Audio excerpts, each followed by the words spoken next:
আসসালামু আলাইকুম ওরহমতুল্লাহ। আজ ইতিহাসের বয়ানে আমরা উন্মোচন করব পৃথিবীর ইতিহাসের সেই অবিশ্বাস্য আর শিহরণ জাগানো অধ্যায়, পবিত্র কোরআনের সূরা আল ফিলের সেই অলৌকিক কাহিনী, যা ইসলামের ইতিহাসে আসহাবুল ফিল বা হাতি বাহিনী নামে পরিচিত। আপনি কি প্রস্তুত সেই অলৌকিক মরণযজ্ঞের সাক্ষী হতে? তো চলুন শুরু করা যাক। ষষ্ঠ শতাব্দীর সেই সময়টি ছিল এক অস্থিরতার কাল। আরবের তপ্ত মরুভূমি তখন লোহিত সাগরের লোনা বাতাস আর ধূলিঝড়ে আচ্ছন্ন।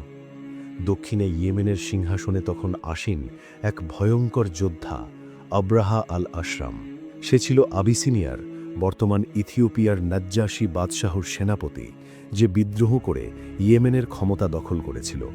তার চোখে ছিল শুধু ক্ষমতা আর প্রতিপত্তির নেশা। সে সময় আরবের মানচিত্রে মক্কা ছিল এক অনন্য বিস্ময়।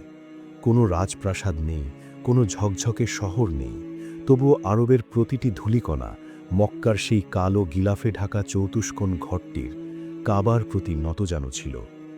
আব্রাহা লক্ষ্য করল, প্রতি বছর আরবের দুর্গম পথ পাড়ি দিয়ে হাজার হাজার কাফেলা মক্কায় যায়। কেউ উটের পিঠে, কেউ পায়ে হেঁটে, কেউ বা রক্তাক্ত পায়ে মরুভূমির তপ্ত বালু মারিয়ে। তাদের মুখে শুধু একটি ধ্বনি, লাব্বাইক।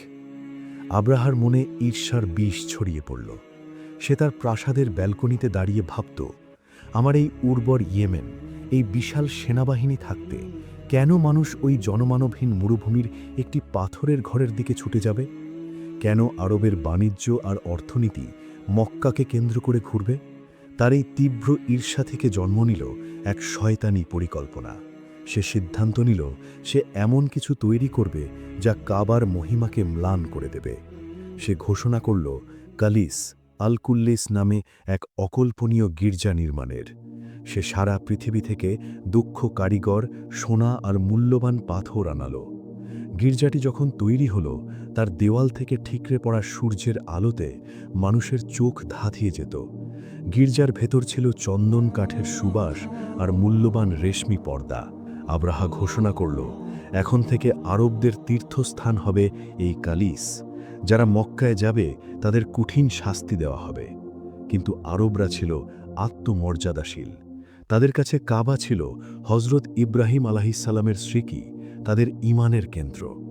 কথিত আছে, বনু কিনানা গোত্রের এক যুবক এই ধৃষ্টতা সহ্য না করে গোপনে সানায় প্রবেশ করে। এক ঝোড়ো রাতে সে সেই রাজকীয় গির্জায় ঢুকে এমন এক নোংরা কাজ করে আসে, যা আব্রাহার অহংকারের মূলে কুঠারাঘাত করে। পরদিন সকালে এই দৃশ্য দেখে আব্রাহার ক্রোধ আগ্নেয়গিরির মতো ফেটে উঠল। সে তার বিশাল হীরাখচিত তলোয়ার উঁচিয়ে মক্কার দিকে নির্দেশ করে গর্জে উঠল, আমি কসম খাচ্ছি সেই মহান সত্তার, যার হাতে আমার প্রাণ, আমি মক্কায় গিয়ে সেই কালো ঘরটির প্রতিটি পাথর ধুলোয় মিশিয়ে দেব। আমি কাবার ইতিহাস চিরতরে মুছে দেব। আব্রাহার ক্রোধ তখন আগ্নেয়গিরির লাভার মতো ফুটছিল। সে কেবল মক্কা ধ্বংস করার পরিকল্পনা করেনি, বরং চেয়েছিল পুরো আরববাসীকে এমন এক শিক্ষা দিতে, যাতে পরবর্তী হাজার বছরেও কেউ তার অবাধ্য হওয়ার সাহস না পায়। সে তার সেনাপতিদের নির্দেশ দিল আরবের ইতিহাসে সবচাইতে বিশাল এবং শক্তিশালী সেনাবাহিনী গঠনের।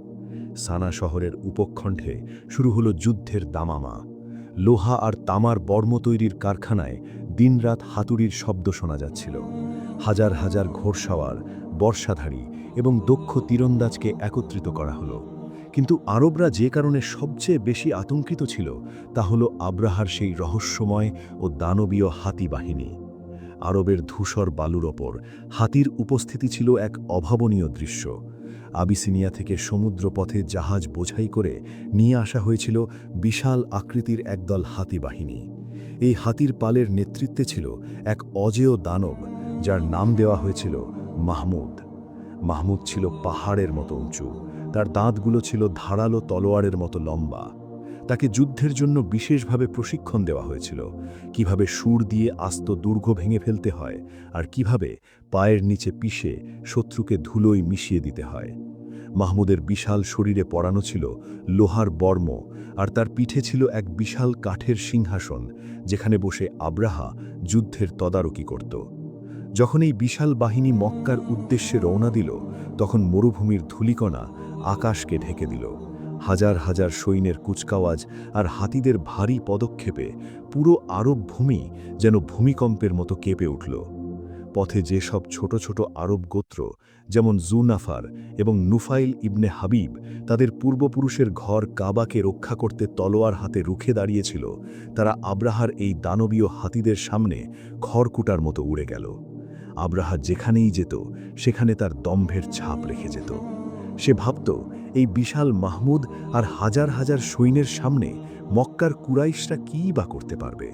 তাদের কাছে তো নেই কোনো উন্নত অস্ত্র, নেই কোনো প্রশিক্ষিত বিশাল সেনাবাহিনী। সে বিজয়ের স্বপ্নে বিভোর হয়ে মক্কার দিকে আরও দ্রুত অগ্রসর হতে লাগল।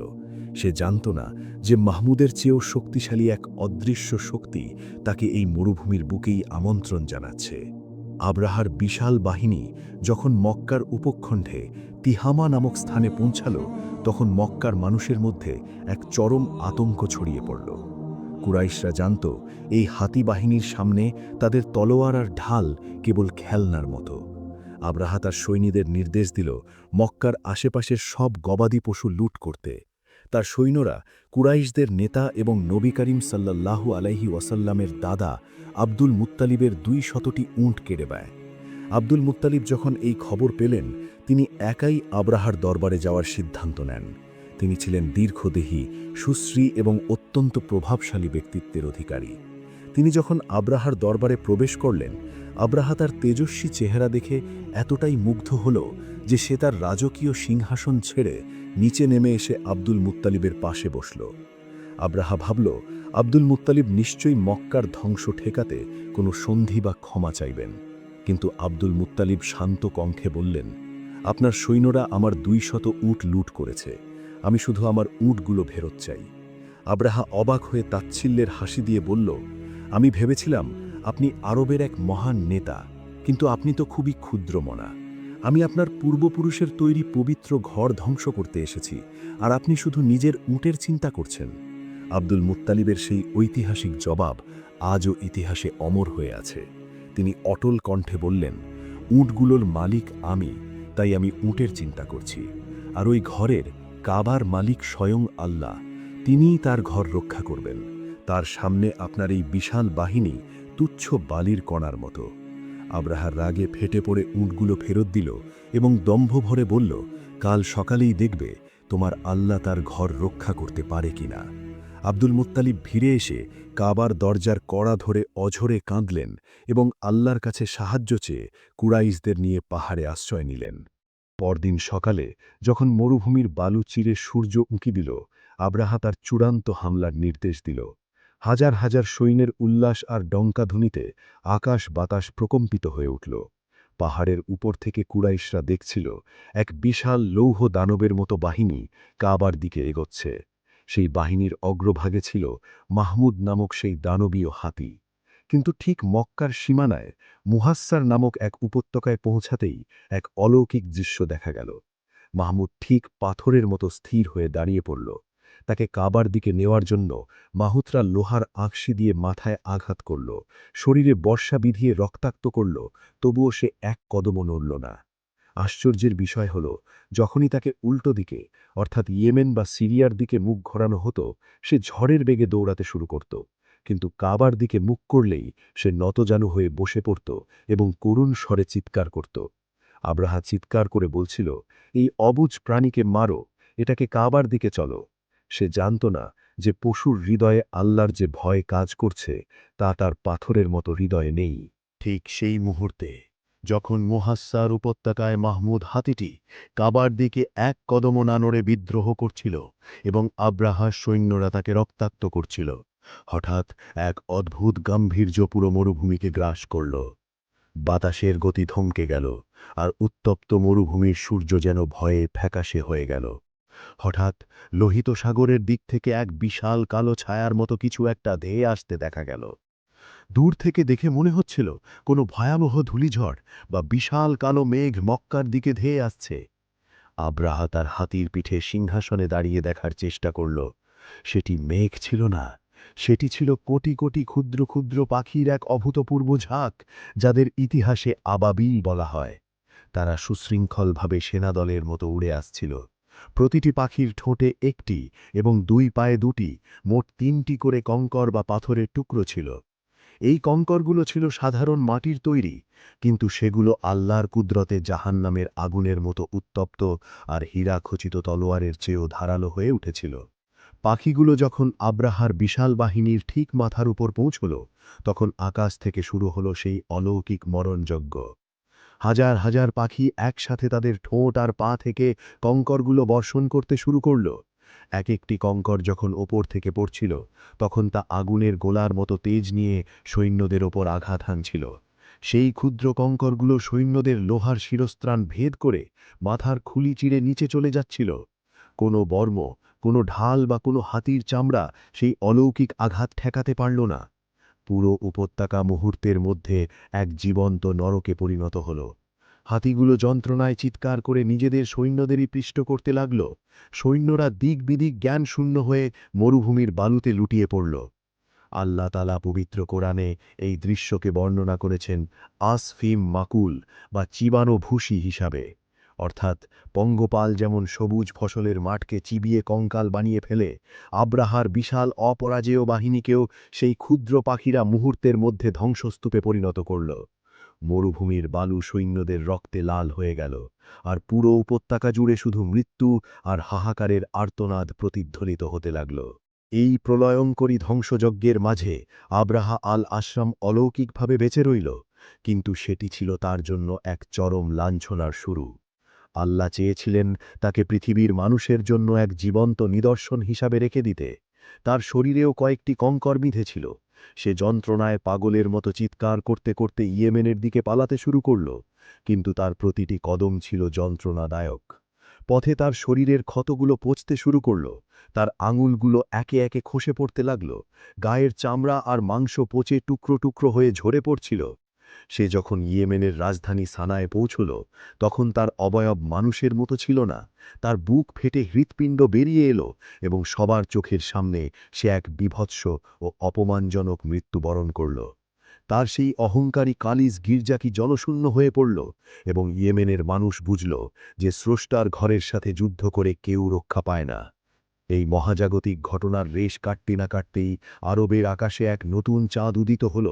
এই অলৌকিক বিজয়ের মাত্র ৫০ দিন পরেই কুরাইশ বংশের ঘরে ভূমিষ্ঠ হলেন সর্বকালের শ্রেষ্ঠ মানব হজরত মুহাম্মদ সাল্লাল্লাহু আলাইহি ওয়াসাল্লাম। আব্দুল মুত্তালিবের সেই কথাটি সত্য প্রমাণিত হল, এই ঘরের মালিকই একে রক্ষা করবেন। আসহাবুল ফিলের এই ঘটনা কেবল একটি যুদ্ধ ছিল না, এটি ছিল মিথ্যার দম্ভ চূর্ণ করার এক খোদাই বার্তা। এই বছরের নাম হল আমুল ফিল বা হাতির বছর।